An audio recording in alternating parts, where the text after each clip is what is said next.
Hey, what is going on? In this video, we are going to make a tactical cell phone pouch.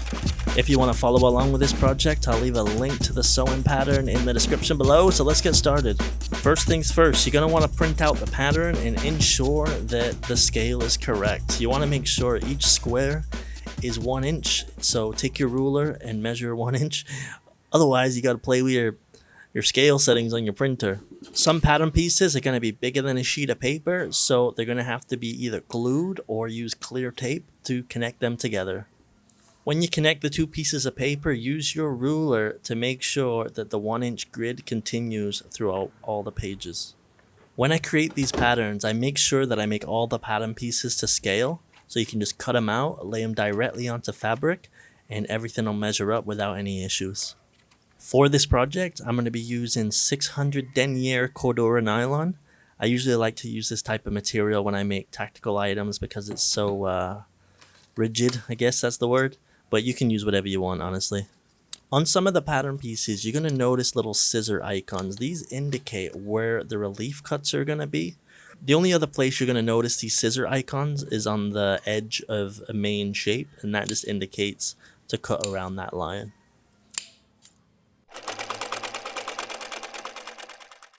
For this project, we're going to be using some 1 inch wide loop velcro.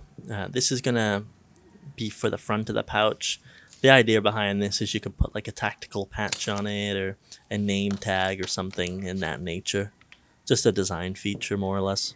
Before I start sewing the project, I like to have all the pieces all laid out. So in this case, we got the 1 inch wide nylon webbing. The number 5 zipper, that's 1.25 inches wide, and yeah, the loop velcro that you've previously seen. I always like to cut the zipper a little bit longer just so I can trim it down before I do the final sewing. We're going to install a 1 inch D-ring at the bottom of this pouch. The idea behind this is to like clip a handcuff key or an accessory or something like that.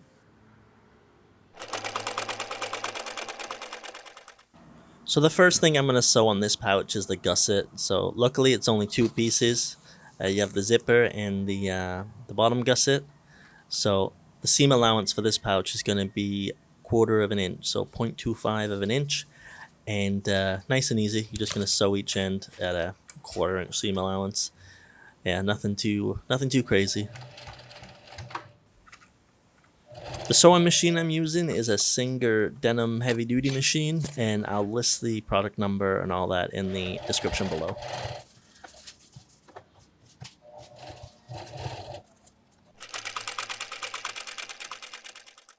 So I'm going to start getting ready here to sew the back piece of the pouch, and this part's completely optional. What I'm doing is I'm actually using the sewing pattern as a guide to line up all the nylon webbing pieces.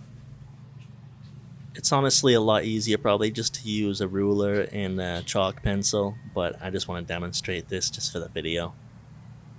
I'm just going to sew the edge of the nylon webbing here about 1/8 of an inch in, because eventually we're going to add the gusset, and that's going to be stitched all the way around the perimeter at 1/4 of an inch, so this will be completely covered, but I'm just pretty much just holding it in place while I do the rest of the stitching.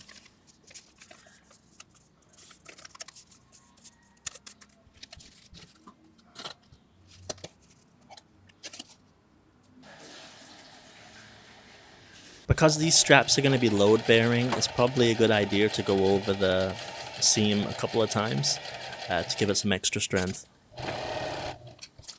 I want to apologize for all the rooster noises in the background. I'm actually filming this on a tropical island in the Philippines, so sorry about all the background noise.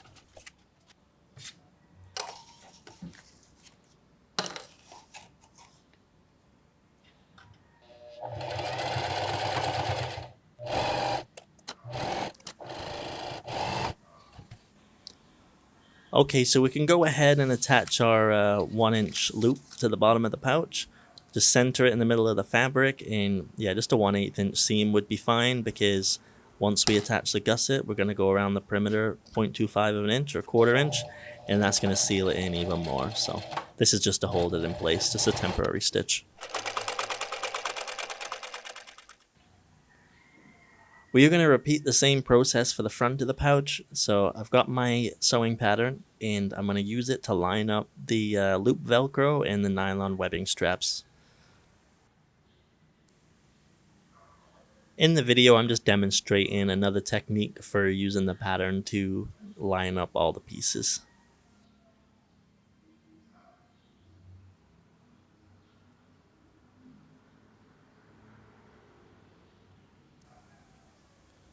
Because we're going to be using this pouch as a real piece of tactical gear, I'm not just going to sew the loop velcro directly to the bag. I'm actually going to sew it to a piece of 1-inch nylon, which is going to be load bearing, and then you can actually really use it without the wear and tear you would get just from using the piece of velcro alone. To connect these together, just go around the perimeter about 1/8 of an inch.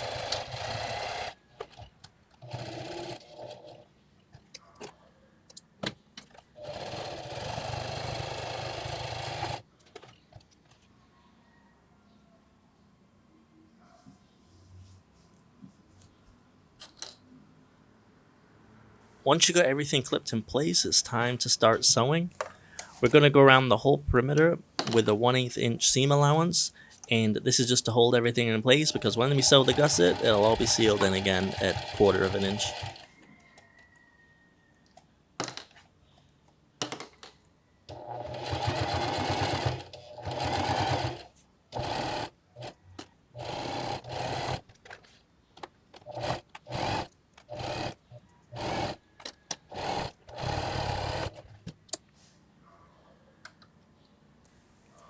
Because we only need our webbing 1 inch apart, this piece of velcro here is actually just going to be sewn directly to the bag, and the way we're going to do that is just by sewing a square into it.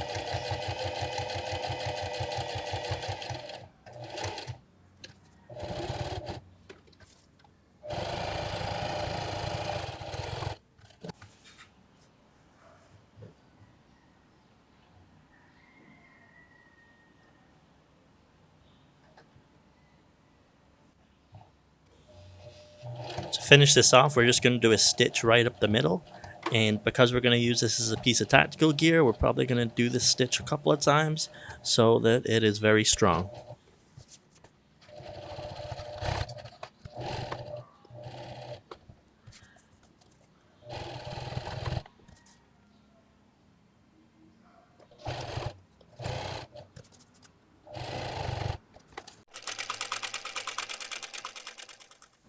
At this point in the project, you should only have 3 pieces left. You should have your front, your back, and your gusset. So what we're going to do, we're going to start by clipping our gusset to our front piece.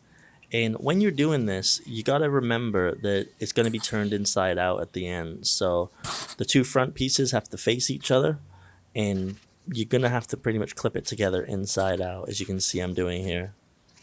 If you were curious about why we were cutting those relief cuts into the fabric at the beginning of the project, once you start attaching the gusset to your pieces, you're going to notice that they come in very handy.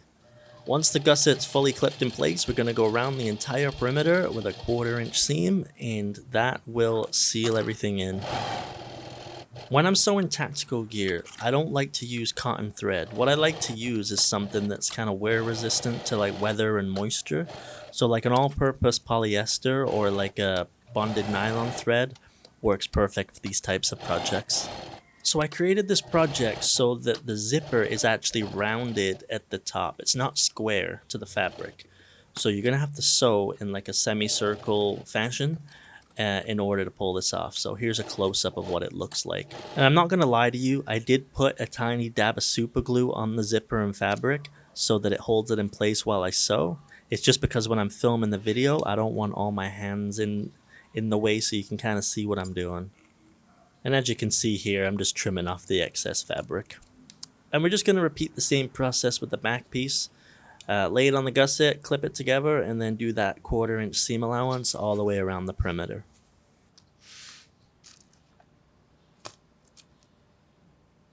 And as you can see here, those relief cuts we put in the corners really help with lining up the whole project. And if you're new to sewing, I really recommend you get yourself a box of these bulldog clips. They really help when you're trying to like clip things together. I used to use pins and things like that, but the bulldog clips are just Yeah, they're just irreplaceable.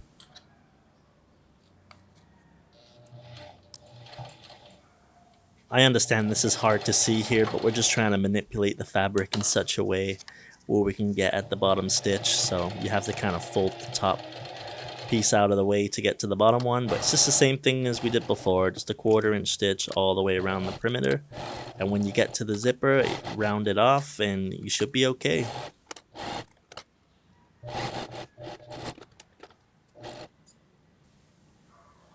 One of the last things to do here is just trim off the excess fabric, and you can choose whether or not you want to put binding on all the seams.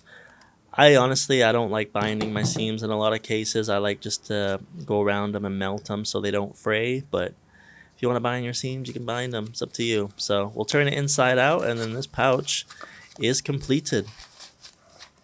Because this is a MOLLE compatible pouch, if you want to clip it to anything, you're going to have to use Malice clips. And I actually have a video with a free sewing pattern on how to build Malice clips, and I'll leave a link to that in the description below if you want to build those Malice clips. But overall, no, this is the pouch. So I want to thank you for watching. If you liked the video, please consider subscribing to my tiny channel, hitting the like button, leave me a comment.